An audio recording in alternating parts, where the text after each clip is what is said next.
Good evening, Donald from D&D Defense here with another video. Today's video is not necessarily going to touch on any physical self-defense tactics or planning, but what I will touch on is a greater understanding, more from a legality perspective. And that's just as important, if not more important, when it comes to your self-defense. When people hear self-defense, they tend to immediately think the physical elements of self-defense, whether a weapon, firearm, knife, stick, your fist, some version of physical violence. And so while that may be the case, once an altercation has began, one must also understand that there is what's called a use of force continuum. So for those who are in the martial arts community, or for those who are gun owners, they carry blades, they train in martial arts that teach you how to utilize blades. Any type of knowledge base that gives you an upper hand on just the average individual out in the world, this is going to be vitally important to understand. And so what this is basically a sliding scale, and it may differ from state to state. So just keep that in mind. If you're in like Texas or Florida, this may not apply as much. They may have their own version of use of force continuum. I live here in Connecticut, so if you live in Connecticut or really any blue state, and I try and keep these videos away from politics, but that being said, blue states or Democratic run cities and states tend to be more heavily stringent on not only firearms but self-defense as a whole. And so therefore the rules and criteria that need to be met in order to use force are going to be significantly different than from those like Texas, Louisiana, Florida, you know, a lot of the more southern states that are a little more lenient when it comes to self-defense. And once again, this is important because, at least in the state of Connecticut, it's what I like to refer to as a sliding scale. And so what this is going to look like is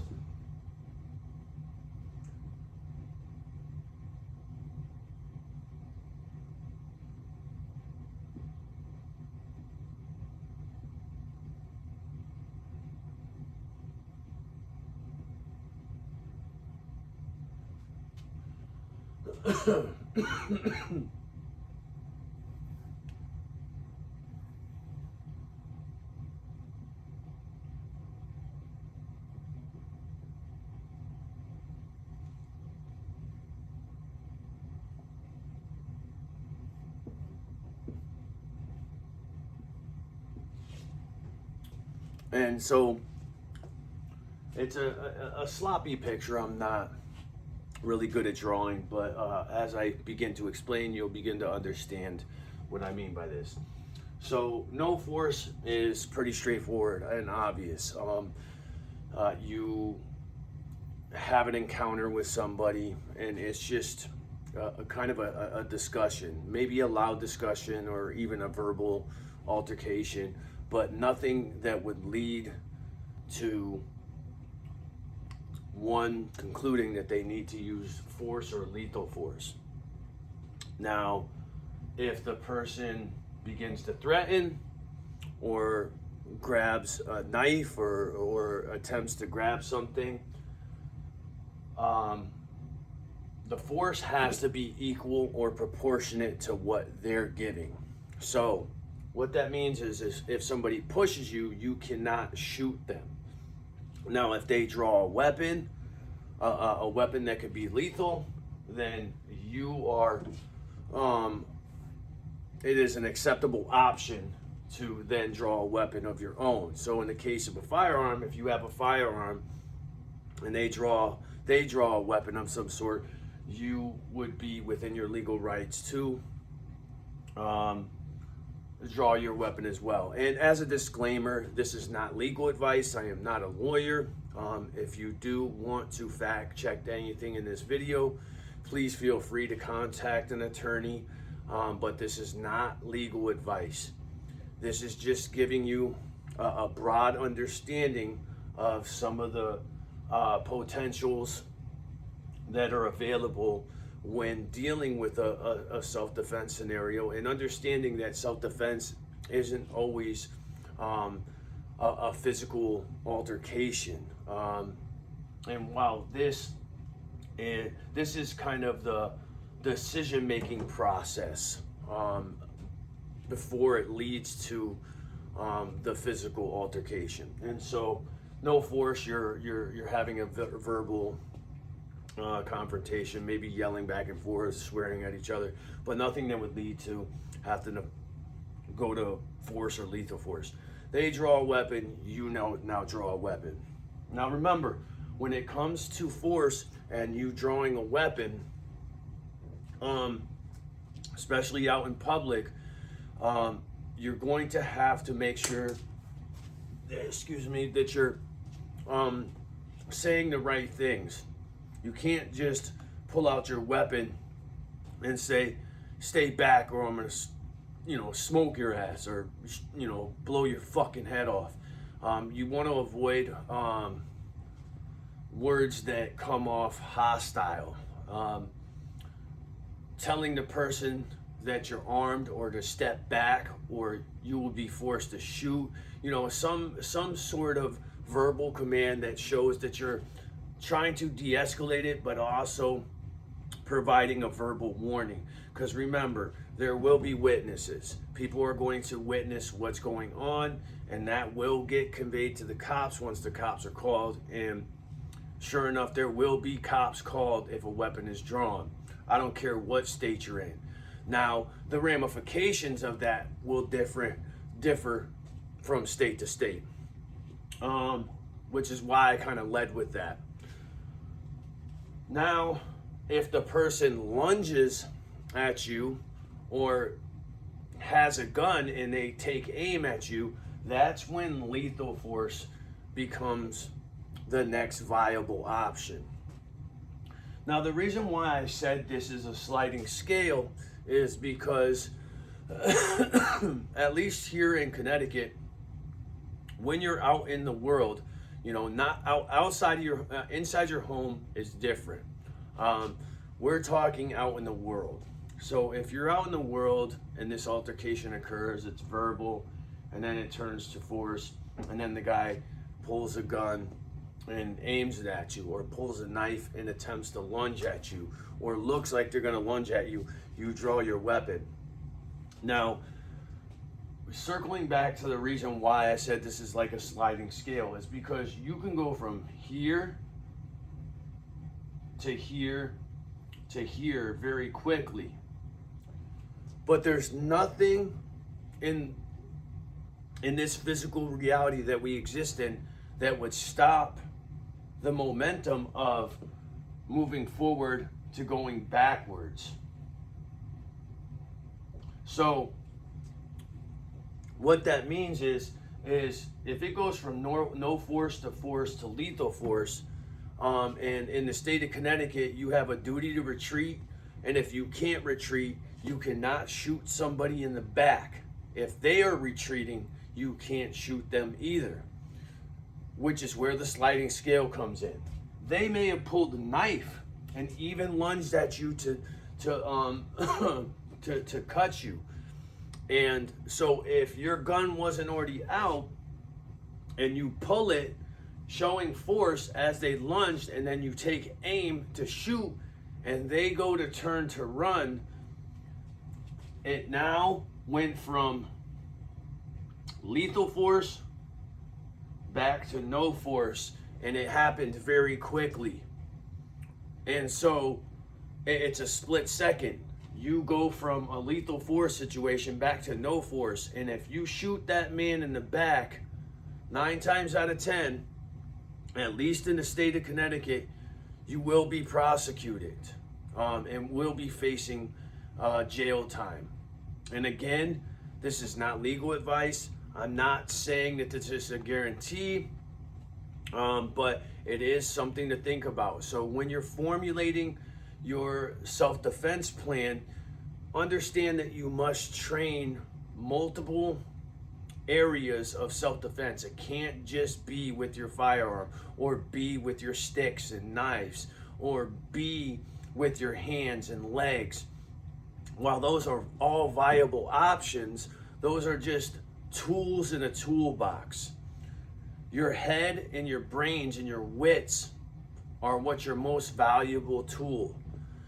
So if you don't have that, then any other tool really is useless, because when you use that tool, if you use it at the wrong moment or you use it unwisely, you will find yourself behind bars, or you will find yourself dead. Because nobody's Superman, and not everybody is just the quickest draw in the world. There's always somebody quicker, there's always somebody faster, somebody smarter, and somebody stronger, and even more skilled. So always assume that. And in previous videos, I've talked about avoidance through situational awareness, but this also applies here.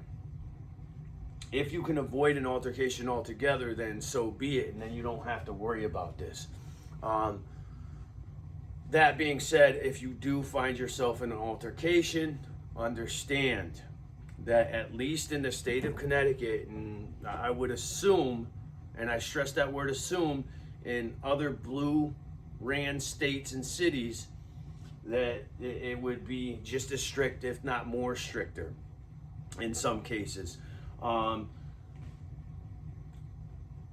You go from a verbal altercation to the person pulls a knife, they lunge, they see you have a gun, they attempt to run, it goes back to no force.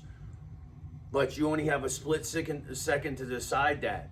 And if at that point you felt like your life was threatened as he was turning and you timed it wrong, well, you shot that man in the back and now are facing potential legal ramifications as well as civil ramifications, because the person that you shoot, if they don't die, they're going to sue you. Even if they do die, the family's going to sue you. So always something to think about, which is why it's understanding these things is self-defense, because you're defending yourself again through this understanding from civil and criminal liability.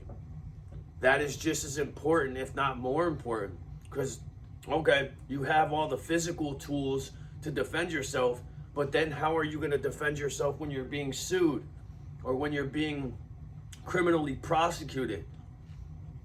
Your gun, your sticks, your knives, your hands, your martial arts experience is not going to help you.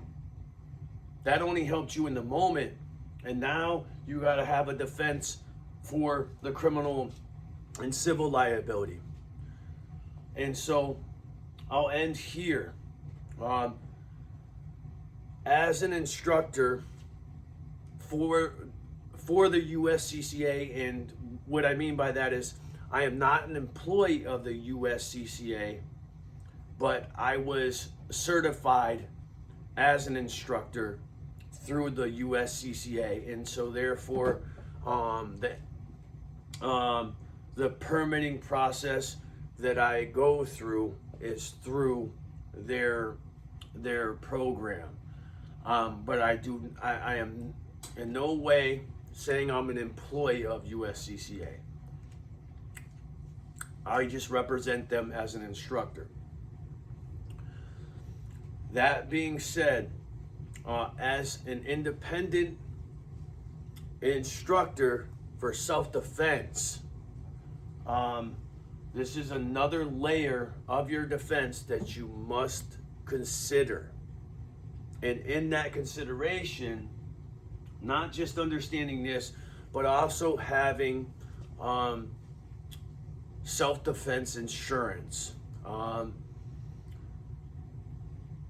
Once again, I'm not a USCCA employee.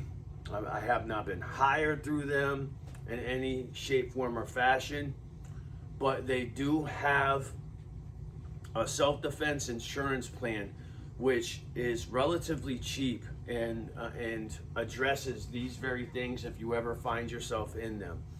And the average cost of a case, self-defense case, can range between, $250,000 to $500,000, maybe more, depending on the severity of the altercation and what occurred. I don't know anybody outside of the super wealthy and elite that have $500,000 just laying around. So if you don't have that, then I would suggest considering this as part of your self-defense plan, by having a greater understanding of what this means and making you more mindful when you're out in the world to avoid these situations so you don't have to get put here. That being said, as an extra layer of precaution, I encourage and implore those who seek out self-defense to get self-defense insurance. You can get that through the USCCA. There are other forms of insurances that are out there. You don't necessarily have to get the USCCA insurance. I only recommend the USCCA insurance, not because I represent them as an instructor, but because I have the insurance myself and it's relatively cheap. And from my understanding, is the one and only insurance that covers civil cases as well as the criminal cases as well. You have a lawyer on standby that will get there faster than the cops get there. So you get state to state. So for example, and it's for any type of self-defense scenario. You break someone's jaw in California or you stab somebody in New York, you still get representation for that. You get expert witness testimony as part of your package. And I believe as it stands now, there's also identity theft through LifeLock that's attached to the membership as well. So it's a great package. I suggest it. Once again, I'm not a spokesperson or salesperson for USCCA. I just have that insurance, and I think it's one of the greater insurance packages out of the ones that I've viewed. And so if you're interested in self-defense and you practice self-defense, or you're looking to get into it because you've found yourself in a position where you want to start learning self-defense, well, understanding that part of that self-defense is not just learning how to, punch somebody in the face or shoot somebody or be able to use a knife or a stick to defend yourself. You once that occurs, you then have to learn how to defend yourself once the incident has occurred. So there's layers of self-defense. And so with that, I'll end there. Just understanding that use of force continuum is a sliding scale. You can go from force to lethal force. You can skip right past the force and then go back from lethal force to non-force to force. These things can slide like a scale. And when you're dealing with self-defense, these are split-second decisions that you have to make, which once again is why I'm recommending the self-defense insurance, because a person's ability to make these decisions in real time and be able to land correctly in one of these areas based on the appropriate response at that time is very difficult, especially under high levels of stress. Your ability to think critically is hindered when under high levels of stress, particularly stress that the mind perceives as lethal. That being said, keep your defenses, keep training in defense through physical combat as well as mental combat. I will be making another video about home security and ideas and things that you can do to maintain your safety throughout your home, and kind of how to view your home security as well. So if you like this video, please hit the like button, subscribe. If you like this video, please leave a comment below. If you are in the Hartford County area, I operate D&D Defense, where I offer multiple options from martial arts self-defense to firearms defense. I do have a little bit of experience with other weapons-based arts such as knives and sticks. Excuse me. So I do train in those as well. And then obviously a knowledge base in other forms of security. So if you are interested and you are in the Hartford County area, look me up. It's D&D self-defense, and pick your options. If you see an option that is not available, please give me a call and we can work out a time and schedule to fit you in for your training needs. That being said, I will end here saying that there is no membership for signing up. So I understand that some people may see that as a negative, but it does have a positive to it in the sense that you can train at your own pace. So while it's not a brick and mortar membership company with multiple classes and options, it does leave you the very freedom and option to come and do trainings free will without having to pay a membership monthly. So if you want to pay for a couple classes 1 month and then skip 3 months, then that would be up to you. But just remember that you get what you put in. So if you train once and then don't come back for 6 months, then your skill is only going to reflect that. If you train regularly, your skill will reflect that. So I will end there. Like the video, subscribe, and remember, be safe.